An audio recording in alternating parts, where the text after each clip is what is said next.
अगर मान लीजिए आपको आज ये लग रहा है कि मैं तो कुछ भी करता हूँ, मेरे साथ तो सब अच्छा ही हो रहा है, तो इसका मतलब ये नहीं है कि इसका फल आपको मिलेगा नहीं। आपके जो पिछले कर्म थे शायद उनमें कुछ कर्म ऐसे रहे होंगे, या आपसे कनेक्टेड लोगों के भी जो कर्म होते हैं वो भी आप पर असर डालते हैं। लेकिन सबसे इम्पोर्टेंट आपका कर्म है कि जो भी कर्म आपने किए वो अभी तक काम कर रहे हैं। और यदि आप पुनर्जन्म में विश्वास करते हैं या नहीं करते हैं, it's totally up to you. लेकिन चलिए छोड़िए पुनर्जन्म की बातें, वो संचित कर्म और प्रारब्ध, तो उसकी बात हम यहाँ नहीं करेंगे अभी फिलहाल। हम प्रैक्टिकल बात करते हैं। हम इस जन्म को तो मानते हैं, तो हम इस जन्म में भी क्या कर रहे हैं वो भी देखना जरूरी है। तो हमने एग्जाम्पल लिया कि सेलिब्रिटी अगर कोई है, कोई एक्टर है, उसने जो है बहुत मेहनत करी। अब जो उसने मेहनत करी उसका फल उसको मिलेगा।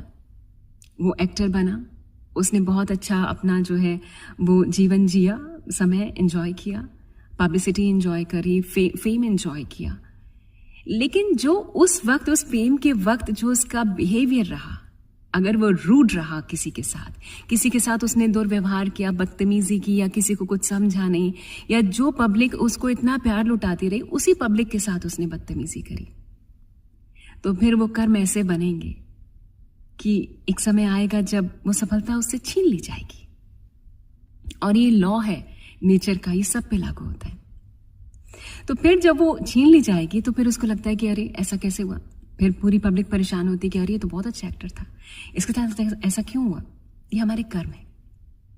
और हम छोटे छोटे कर्म पे ध्यान ही नहीं देते। आपको पता है एक चींटी को मारने का भी कर्म शामिल होता है। तो अब आप सोचिए कि आप अपनी जिंदगी में कितना कुछ गलत करते आए होंगे और आपको पता ही नहीं होगा, है ना। तो चलिए कोई बात नहीं, आप अगर अब तक कर्म खराब करते आए हैं तो आप उसे सुधार सकते हैं। जिस समय आपकी आंख खुल जाए और आपको समझ में आ जाए तो आप सुधार सकते हैं। तो अगर आप ये वीडियो देख रहे हैं इसका मतलब है कि वो सही समय आ गया है और शुरू हो गया है। आज से ही आप इस बात पर ध्यान दे सकते हैं।